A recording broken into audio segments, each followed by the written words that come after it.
FREDD'N. I know what you're thinking. You read the title and thought, this has to be some kind of joke.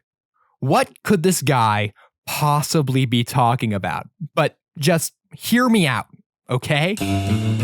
Five Nights at Freddy's Secret of the Mimic has finally come out, and the game is good. Like, really good. The environment of Murray's Costume Manor is perfectly eerie and unsettling, and the game uses the gimmick of the mimic being able to hide in any suit very well, filling the environments of this dilapidated costume workshop with, well, costumes.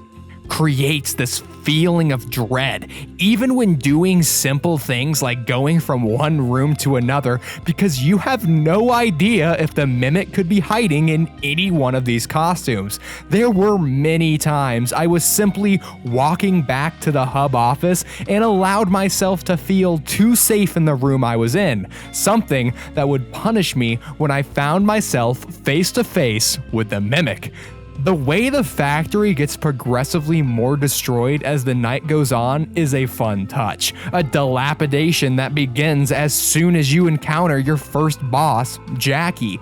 Jackie ripping herself from her box and destroying the environment around her. R.I.P. Digityper was great at introducing this feeling that nothing was safe, and the destruction of the factory would expose you to its not-so-pretty underbelly. I think the intro of this game is great at setting up this idea, beginning with a welcome show intended for clients, only for the facade to break and expose the part of the factory Edwin never intended anyone but him and his workers to see. But as I played the game, I slowly realized something. Something that was itching at the back of my head throughout my playthrough of it. I experienced this before. I don't mean I had experienced the game, Secret of the Mimic, before release, but the things I was seeing in the game felt oddly familiar to me. The broken down time capsule that Murray's Costume Manor was an environment that I'd known before, and I realized where I had seen it. Portal 2. Most of you watching are probably familiar with the Portal franchise, but for those of you who aren't, let me offer a quick breakdown. Portal is a gaming series created by Valve, the team behind Half-Life 2, Team Fortress 2, and No Games That End With 3 ever. Portal 1 was released on October 10th, 2007, and followed a test subject named Shell, who wakes up in an empty facility named Aperture Science. However, she's not alone. She soon realizes that she's surrounded by sentient robots. The most prominent and in charge of the whole facility is GLaDOS. Throughout the game, you solve puzzles that GLaDOS forces you through. All the while, you learn about what may have happened in Aperture through obscure lore drops, telling us about the deaths of every Aperture employee, a story beat later expanded upon in Portal 2. Portal 1 ends with Shell defeating GLaDOS and almost escaping the facility before being dragged back. In a tie-in comic, we learn about a guy named Doug Ratman, one of the last surviving scientists at Aperture Science, who you can find the dens of throughout the puzzles in Portal 1 and 2. He's also responsible for most of the events in the series, but he's not important for this recap. Portal 2 begins with Shell waking up in an Aperture Science relaxation chamber, where it's revealed that she'd been asleep for hundreds of years, and now in a more broken down Aperture, she meets a core named Wheatley. Reawakens GLaDOS, accidentally puts Wheatley in charge, and he turns evil and smashes both you and GLaDOS, who now is a potato, into the remnants of an old Aperture. And this section, dubbed Chapter 6 The Fall, is interesting. In the fall, Shell and GLaDOS find the ancient and now hundreds of years old Aperture Science building, which apparently lives hundreds of feet below the Aperture Science Enrichment Center, which itself is hundreds of feet below ground. Already, I hope you can draw a connection between this and Five Nights at Freddy's Security Breach. In Security Breach, during Hour 6 of the game, and in one of the non-canon, though still relevant to the lore endings, you discover that hundreds of feet below the Pizzaplex is Freddy Fazbear's Pizza Place, the location from Freddy Fazbear's Pizzeria Simulator.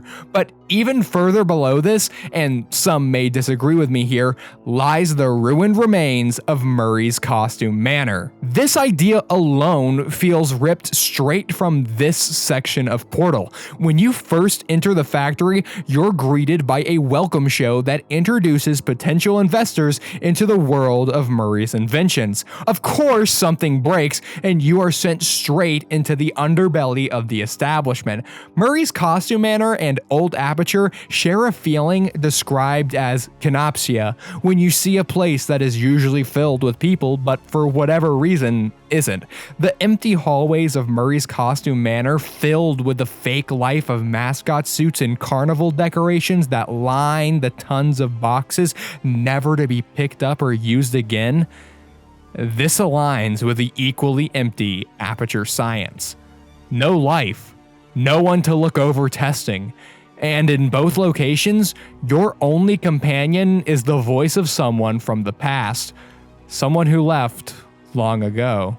In Secret of the Mimic, you can find audio logs left behind by Edwin Murray, logs that document everything in his life. You find logs of his recent hire of an employee named Fiona, how they fell in love, how she created wonderful ideas, how Edwin proposed to her through a Mr. Helpful machine. They had their son David, how Fiona died due to the fire of Fall Fest, how Edwin did anything to bring her back, communicating to her spirit, trying anything to bring back the love of his life, even creating a machine to mimic her, act as her, help raise David, until David died. Edwin was alone, by himself, with a machine mimicking his dead wife, telling him about the second machine, the machine he created to mimic his son, but he couldn't handle it. He went into a blind rage, beating the machine until it learned violence and retaliated. The final log we hear from Edwin, coughing, pleading, as the robot he made to mimic his son repeated Edwin's voice back at him. Repeated every moment that Edwin could have spent with David when he was alive, but instead told him he was too busy. He couldn't right now. And finally, Edwin truly had nothing. These audio logs tell us the downfall and eventual death of an inventor, but I'd be lying if I said I hadn't heard something like this before. Through the eccentric CEO of Aperture Science, Cave Johnson. Much like Secret of the Mimic, throughout your exploration of Old Aperture, you encounter old recordings left by the now hundreds of years dead Cave Johnson. These audio logs practically follow the same beats as Edwin Murray's. You hear a young Cave Johnson riding off the heels of his successful shower curtain company. Important to note is that Edwin has an extremely similar backstory as well, as he ran an extremely successful vacuum company seemingly before his takeover of Murray's Costume Manor. Cave Johnson speaks of excitement and new scientific discoveries, really trying anything. He has a mindset of throwing random things on the wall and seeing what sticks. Infusing people with mantis DNA has to be scientific, right? Don't mind the tons of mantis men you now have to fight, but all things considered, things were looking pretty well for Aperture. A steady supply of test subjects, a growing staff of the greatest minds in the world, and of course, the development of new teleportation technology. Early on into the creation of Aperture Science, specifically the 1950s, Cave Johnson's team develops the portal gun that is used throughout all of their testing, though decades with this world-changing technology are wasted, as the portal gun, or its actual name, Aperture Science Portable Quantum Tunneling Device, try saying that 10 times fast, never leaves the Aperture facility, much like how Edwin creates the mimic technology, but it never leaves Murray's costume manor. Soon, Cave Johnson gets more crazed, more irritable. He finds that moon rocks create white gel that is the best conductor for the portal technology. Unfortunately, the same breakthrough would result in the downfall of Cave Johnson and Aperture science as a whole. The moon rocks, unknown to Cave at the time, were highly poisonous to humans, and as such resulted in Cave Johnson, and I'm sure tons of other employees, getting moon rock poisoning. Close to his deathbed, desperate to continue living, he asks his lab boys to make a robot body for him to transfer his mind into, allowing him to live on through technology. Whether or not he succeeded is left up to interpretation. There was a scrap section early into Portal 2's development where you would encounter a cube that Cave's mind was transferred into, with him begging for death. Other than the scrap section, there is also the non-canon game Aperture Desk Job, which shows Cave transferred into a giant metal statue of himself. This section is extremely similar to that of the scrapped cube, but this isn't that important. What is important is who did go through with the mind-to-robot transference, and that would be Carolyn. Carolyn, against her will, would be forced to share a body with a homicidal AI, both kind of merging into the very violent, manipulative killer robot. I don't have to tell you that this seems very similar to what's going on with Edwin and the Mimic. The M1 system seemingly either is Fiona, recreates Fiona, or is a combination between Fiona and the Mimic system, like GLaDOS, which with all of these connections to Portal I see already, this idea seems the most likely. Already, I hope you can see all of these Portal connections. To me, this is already enough to say that FNAF is taking clear inspiration from the Portal franchise, being extremely similar in tons of ways through the story of Edwin and Cave alone. But what if I were to tell you, I found even more. If you remember earlier, I mentioned Doug Ratman, one of the last living employees of Aperture Science, after GLaDOS released a deadly neurotoxin killing almost every living employee. Already, I can make a connection between Doug and Vanessa.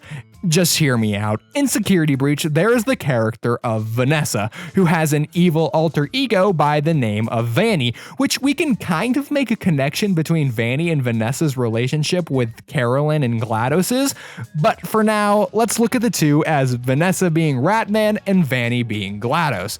Very similarly to GLaDOS, we learn in Security Breach about a mass killing of every living employee in the Pizzaplex during a staff party, leaving Vanessa, much like Ratman, the last living employee in the building. To further the connection, you can find dens created by Vanny throughout the Pizzaplex, as well as ones seemingly made by Gregory and Cassie. These dens being nearly identical to that of the Ratman dens you find scattered throughout Portal and Portal 2. Even further is the setting of the Pizzaplex itself. We've established MCM as FNAF version of old Aperture, which would make what's built on top of it Aperture. This, of course, being the Pizzaplex. The Pizzaplex as a location shares a lot of similarities to that of Aperture. Not only is it a place that now is seemingly run by solely AI with hand unit and various bots we find around the establishment, but it also parallels what happens to Aperture itself. In Portal 1, we explore Aperture in its prime of testing. All of the tests we do are in this pristine Aperture. However, by the end of the game, Aperture kind of explodes and is destroyed into the ruins we see in Portal 2. And my word choice was purposeful, because this is exactly how Security Breach and Ruin go down. In Security Breach, we see the Pizzaplex in its prime, a successful venture for Fazbear Entertainment that is the prime host to parties of any nature. However, in Ruin, we see the Pizzaplex, well, ruined. The colorful walls are now overrun by Mother Nature. The familiar locations of before, now a husk of its former self. The visual similarities between the Pizzaplex and Aperture are striking. Some looser connections I could make between the two game series are how they end.